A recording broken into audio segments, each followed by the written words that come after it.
तो स्टूडेंट, मैं आपको सेक्शन चैप्टर 7 पढ़ाऊँगी। चैप्टर 7 में कुल 5 सेक्शन है, 20, 21, 22, 23, 24। ये सारे चीज़ फाइनेंस से संबंधित है। इसमें 20 और 22 डिटेल में पढ़ाऊँगी, बाकी 3 सेक्शन को शॉर्ट में बताऊँगी। शॉर्ट इसलिए बताऊँगी क्योंकि एचजेएस के प्री में इंपॉर्टेंट है और पीसीएसजे के लिए भी शॉर्ट में आ सकता है, लेकिन 20 और 22 से निश्चित क्वेश्चन बनेगा। सुनिए, प्राधिकरण एक लीगल पर्सनालिटी है।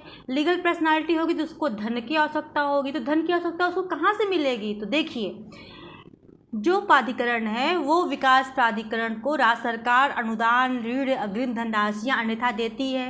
प्राधिकरण द्वारा राज्य सरकार से भिन्न स्रोतों से प्राप्त संपत्तियाँ जो ऋण पत्र या उधार के रूप में लेती है।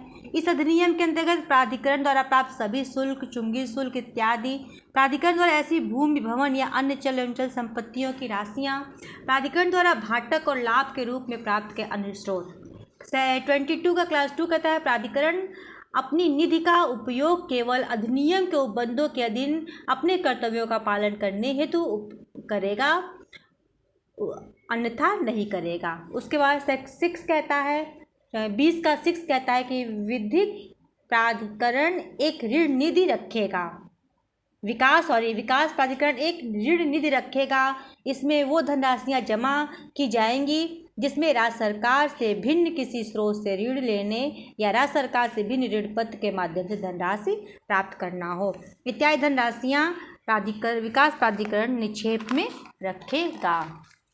तो ये रहा आपका कैसे कैसे संपत्तियाँ, उसको कहाँ कहाँ से इसका इतना बड़ा उसका खर्चा चलता है, तो कहाँ कहाँ प्रॉपर्टी ऑक्युपाई करता है। उसके बाद है सेक्शन 20 का 7 कहता है, ऋण निधि का उपयोग कैसे होगा? ऋण निधि का या उसके किसी भाग का प्रयोग उस ऋण के भुगतान में ही किया जाएगा जब तक कि संपूर्ण ऋण की अदायगी नहीं की जाती है।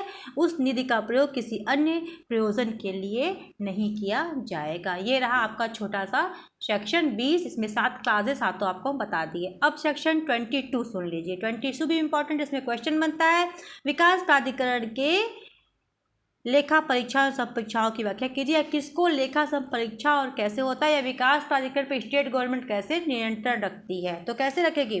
विकास प्राधिकरण लेखाओं की संपरीक्षा। विकास प्राधिकरण लेखा प्रतिवर्ष संपरीक्षा के अधीन होगा। हर साल ऑडिट किया जाएगा। ऐसी संपरीक्षा स्थानीय लेखा संपरीक्षक द्वारा, जो कि नियंत्रक या महालेखाकार भारत सरकार या किसी अन्य लेखाकार के द्वारा ऐसी शर्तों और दशाओं के अधीन और ऐसी अवधि और ऐसे समय पर, जैसा कि राज्य सरकार विकास प्राधिकरण के माध्यम से संपरीक्षा कराई जा सकेगी। संपरीक्षण करने वाले किसी व्यक्ति के अधिकार एवं दायित्व 22 क्लास 3 4 में है। संपरीक्षण स्थानीय निधि लेखा की दशा में वही होगा जो उसे स्थानीय प्राधिकरण के लेखा के संपरीक्षा में संबंध में उसे प्राप्त है। महालेखाकार उत्तर प्रदेश सरकार नियंत्रक या महालेखा परीक्षक की दशा में वो सभी अधिकार होंगे जो उन्हें सरकारी लेखा संपरीक्षा में उसे प्राप्त है। अन्य किसी संपरीक्षक की दशा में वे सभी शक्तियाँ प्राप्त होंगी जो कि विहित किया जाए। सभी लेखाकारों को निम्नलिखित शक्तियाँ भी प्राप्त होंगी। क्या क्या? पुस्तकों, लेखाओं संबंधी बाउचर, अन्य दस्तावेजों की मांग करना, उनको देखना, प्राधिकरण का निरीक्षण, कार्यालय का निरीक्षण करना, और संपरीक्षक संपरीक्षा की रिपोर्ट प्रमाणित कर किसको देगा? राज्य सरकार को देगा, तथा राज्य सरकार ऐसा निर्देश प्राधिकरण को जारी कर सकेगी जिसके अधीन प्राधिकरण कार्य करने के लिए बाध्य होगा। 22 क्लास 5 संपरीक्षक द्वारा संपरीक्षा करने के संबंध में उत्पन्न सभी व्यय प्राधिकरण द्वारा देय होंगे। पैसा सारा प्राधिकरण देगी और उस पर राइट किसका होगा? स्टेट गवर्नमेंट का पूरा पावर रहेगा। इसी तरह स्टेट गवर्नमेंट ऑडिट के द्वारा उस पर नियंत्रण रखेगी। अब इसमें आपके सेक्शन 20 है, वो प्राधिकरण का बजट बताता है। Budget of the authority shall prepare in such form and such time every year. हर साल स्टेट गवर्नमेंट के अनुसार अपना बजट तैयार करेगी। सेक्शन 23 बताता है, एनुअल रिपोर्ट देगी। प्राधिकरण प्रत्येक साल राज्य सरकार को रिपोर्ट देगी।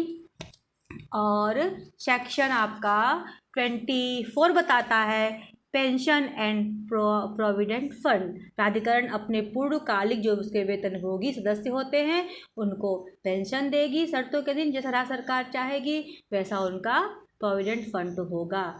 ऐसे ये आपका चैप्टर 7 मैंने ख़त्म कर दिया आराम से 5 मिनट में। अब मैं कल आपको सेक्शन 8 पढ़ाऊँगी जो इसका लास्ट चैप्टर है।